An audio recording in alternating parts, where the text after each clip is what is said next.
امام کے ساتھ آپ امام کو پہچاننا دیکھنا چاہتے ہیں، 3 موقع دیے ہیں دن کے اندر کہ جس وقت آپ اور امام دونوں ایک ہی کام انجام دے رہے ہوتے ہیں۔ ایک دن میں 3 موقع۔ کون سا موقع؟ نماز اول وقت پڑھا کرو، نماز اول وقت پڑھو۔ کیوں فضیلت ہے؟ فضیلت اس وجہ سے ہے، اگر نماز اول وقت پڑھ رہے ہوگے تو یہ وقت وہ وقت ہوتا ہے جس وقت تمہارا وقت کا امام بھی مصلی پر ہوتا ہے۔ جس وقت آپ بھی مصلی پر، آپ کا وقت کا امام بھی مصلی پر، ناممکن ہے جب دونوں ایک ہی عبادت میں ایک ساتھ مصروف ہوں اور نماز کے بعد تم دعا کے لیے ہاتھ اٹھاؤ،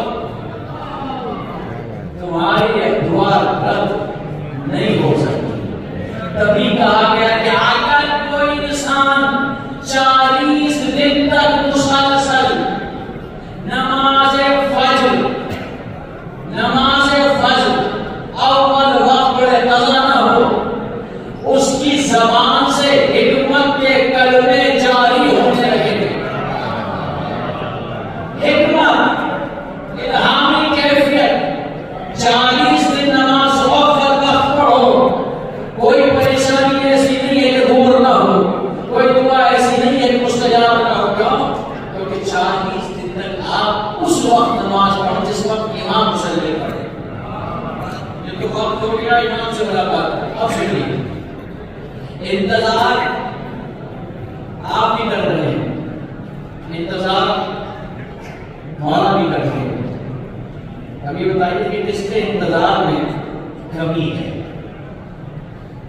کس کا انتظار کمزور ہے؟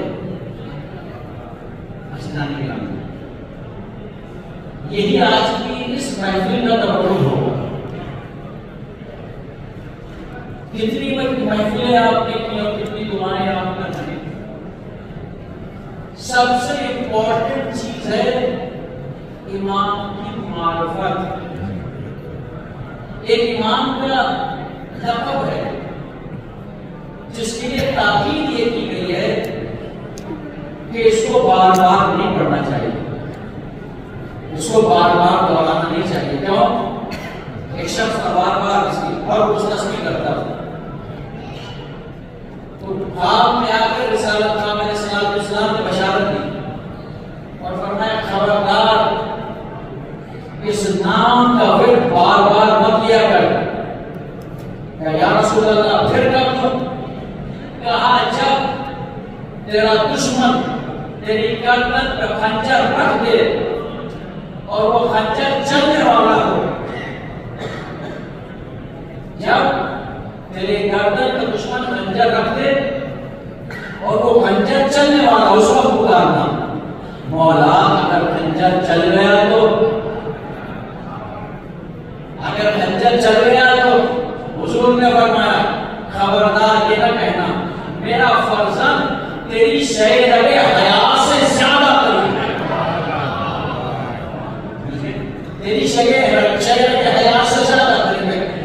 کہا جب کوئی انسان میرے فرزند کو اس نام سے پکارتا ہے تو میرا فرزند چوک کے اسے دیکھتا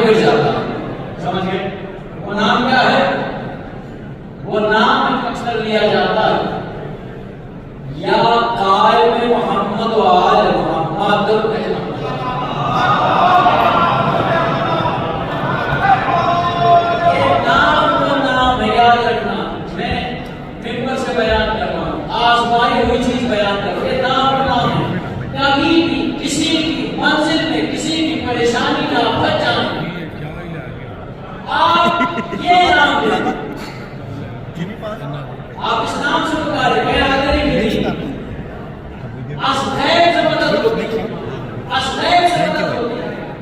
ایک شخص گیا کسی آفس کے اندر، آفس بند ہو گیا، ایک ونڈو کھلی ہوئی، اس نے نام لیا، ایک آدمی آتا اور اس کے ساتھ ساتھ اسے اندر آفس کھولا ہے، اس کی فائل ڈھونڈنے لگا، پھر اچانک کہتا یہ لنچ ٹائم ہے، سب لوگ لنچ پہ چلے گئے ہیں، میری سمجھ میں نہیں آ رہا کہ مجھے کون سی چیز ہے جو تیرے کام کے لیے مجبور کر رہی ہے۔ عزیزان کرام، امام کو اپنی دعاؤں میں فراموش نہ کریں۔ امام کو یہ دعا کریں تو کیسے دعا کریں؟ جیسے آپ اپنی پریشانی میں دعا کرتے ہیں۔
ذکر کے لیے جتنے احباب چل کے آئے ہیں، بالخصوص عمدۃ الوارثین عالم محمد سید سجاد زیدی صاحب، تصور بھائی، اور بالخصوص حارث بھائی، عرفان بھائی، قادری سمت علی ولی اللہ، پہلے حلالی سے آخری موالی تک، میرے کریم اللہ اپنا یہ کرم فرما، تیرے اس مقدس دربار سے تیری خاص الخاص صفات کا صدقہ کوئی سائل بھی خالی نہ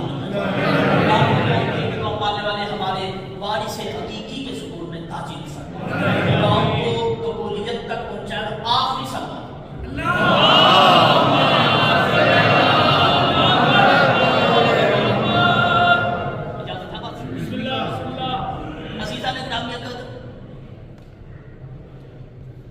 مجالس عذاب ہو یا پھر محافل بنا، ان محافل بلا کا مقصد جہاں پر حصول معرفت امام زمان ہے، وہاں پر ان کا ایک مقصد یہ بھی ہے کہ نہ ماننے والوں کو دعوت فکر دی جائے،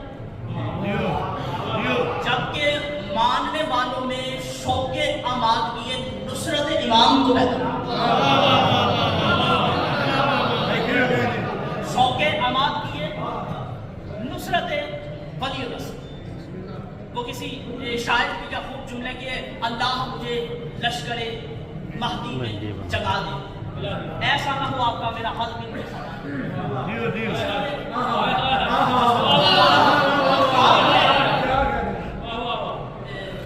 میرے ساتھ بولتے آئیے گا، آپ کا یہ بولنا میری تائید ہی نہیں ہے۔ میں اکثر کہتا ہوں کہ قبر میں کچھ سوالات ہوتے ہیں، من ربوں کا، من نبیوں کا، من کتابوں کا، من دینوں کا۔ تمہارے رب نہیں تمہارا رب، تمہارے نبی نہیں تمہارا نبی۔ اب توجہ سے سنیے گا، تمہاری کتابیں نہیں تمہاری کتاب۔ تمہارے 313 رسول نہیں، تمہارا ایک رسول. اسی طرح من اماموں کا تمہارے امام نہیں. علی بھی ہمارے امام ہے، حسن بھی ہمارے امام ہے، علی نبی بھی ہمارے امام ہے، یہ 12 کے 12 ہمارے امام ہے. مگر عزیزان اکرامی دنیا میں ان محافل میں اتنا قائم صاحب الزمان امام زمان ابا صالح مہدی اتنا امام سے جڑ جاؤ،